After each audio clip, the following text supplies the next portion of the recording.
Hey folks, Chris Gallagher. This is March. I really don't know what day it is. It's March 12th. It's a Friday. Thanks for being here. Thanks for being a part of the Preacher's Pen podcast. I want to share with you, if I can, just for a few moments on the Preacher's Pen Friday 5, about 5 things that you can practice today, really, that I think will help you for a greater week. Now, I'm going to go ahead and tell you, it's about golf. I am not a golfer. In fact, I hit the ball and I go find it. That's how bad I am at golf. It just, to me, it's not a game. Now, I used to be able to hit a golf ball a really long way. Now, I wasn't still I wasn't very good. It didn't make much sense for me to do that because I swing a golf club like a baseball bat. I hit the ball and it's almost got a boomerang effect. It's really difficult.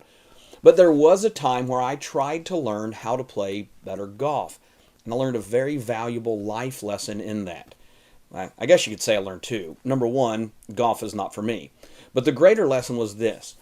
While reading Golf Digest, I believe it was, I ran across an article on how to play through the hole.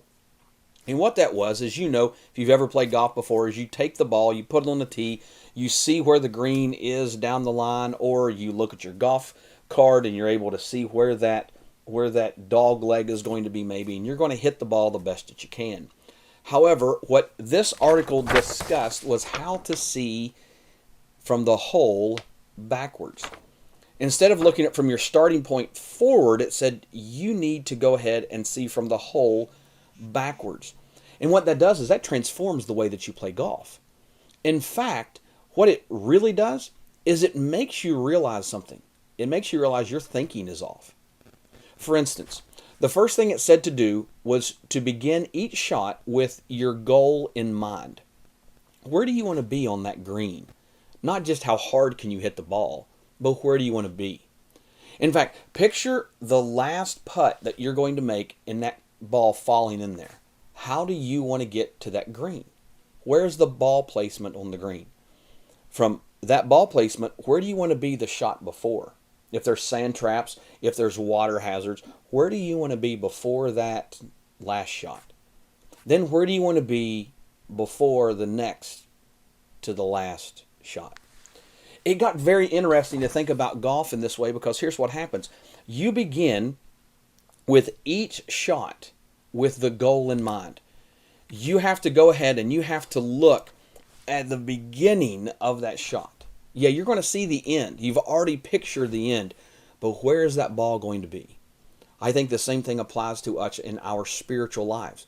We need to be able in our life to begin each day with the final goal in mind. Not just how to make it through a Monday or how to make it through a Tuesday or a Wednesday or a Thursday or a Friday or even how to make it through the week. But instead we need to ask the question, is what I'm going to do today, is it going to help me reach my goal? Is what am I going to do today help me to reach my goal? So really what we have to do is we have to begin each day with that final shot in mind. For the Christians, it may be the final breath that we're going to take. We have to picture that moment in our minds.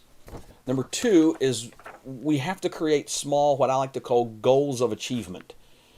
You need to put some, I also call them markers. Put some markers in your life along the line. Don't just say, all right, I'm going to get to heaven. But who are you going to take with you? Who are you going to share the message with? During your day, what's the verse that you're going to read? What's the chapter of Proverbs you're going to read? What's the psalm you're going to read? How are you going to put those small goals in there? As you start to think from that goal backwards, yeah, you begin each day with that goal in mind. But what are going to be those small steps that you are going to take to get you to that goal? These small achievements will give you greater momentum forward. It's like reading one book of the Bible. If you read one, read another one. And you get this momentum that builds, which is actually number 3. As you get momentum that builds, you need to examine the obstacles at the very beginning. When you play golf, people will look and they'll see a sand trap. People will look and they'll see a water hazard. They will see all of those different hazards that you're going to have to overcome. If you're reading the Bible through in a year, you may have got to Leviticus and you got through reading about the peace offerings and all these other offerings in the Bible and you got pretty tired. But that's not an obstacle. That's a knowledge that you can have to put forth in your life to see how that's going to be achieved. But you do have to look at your day with those obstacles in mind, and you've got to see those and plan to go around those. That's why you begin with the shot all the way in the distance, because you think, okay, I'm going to be putting 3 feet from the green, so my shot from there is going to be 50 yards before the green, and oh, there's a water hazard. How am I going to deal with that? Don't just let these things pop up, because any good leader knows that these things don't just happen overnight.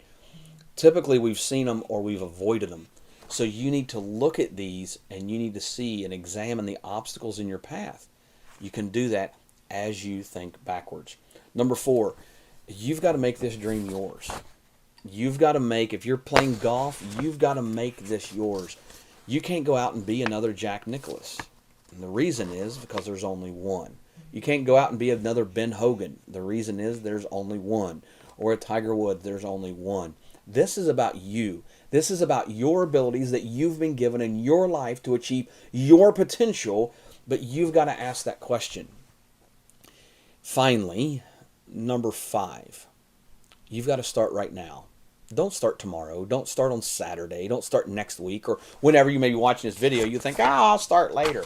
You know what happens if we start later? We get all these plans together. We don't do anything with them. We throw them to the side and we just kind of move on. So here's what I want you to remember. Start looking at your life backwards. Okay? And to be able to do that, begin each day with your goal in mind, with your ultimate goal. How are you progressing there? Set those small steps in order to help you get there. Number 3, look at the obstacles in your path. Don't just sweep them under the rug, but look at them and see how you're going to avoid them, how you're going to deal with them. You might need some help. You know, a golfer's got a caddy who's going to give him advice. Maybe you need that help with those obstacles that are in your path. Number 4, personalize it. Make it yours. Don't worry about what your parents did or what anybody else did, but personalize it for you and make it a part of your life. And number 5, get to work right now. Sit down and ask yourself the question, where do I want to be 20 years from now? Where do I want to be at the end of this life? That's really the question that you need to ask. But if there's anything that we can help you out on the Preacher's Pen, we'd be glad to do that. Once again, my name is Chris Gallagher. Thank you for being with us today. Thank you for watching our video. Check us out on thepreacherspen.org and all the resources that are there. There's going to be more resources coming very, very soon. But thanks for being here today. I appreciate each and every one of you, and I look forward to talking to you again soon. Have a blessed day.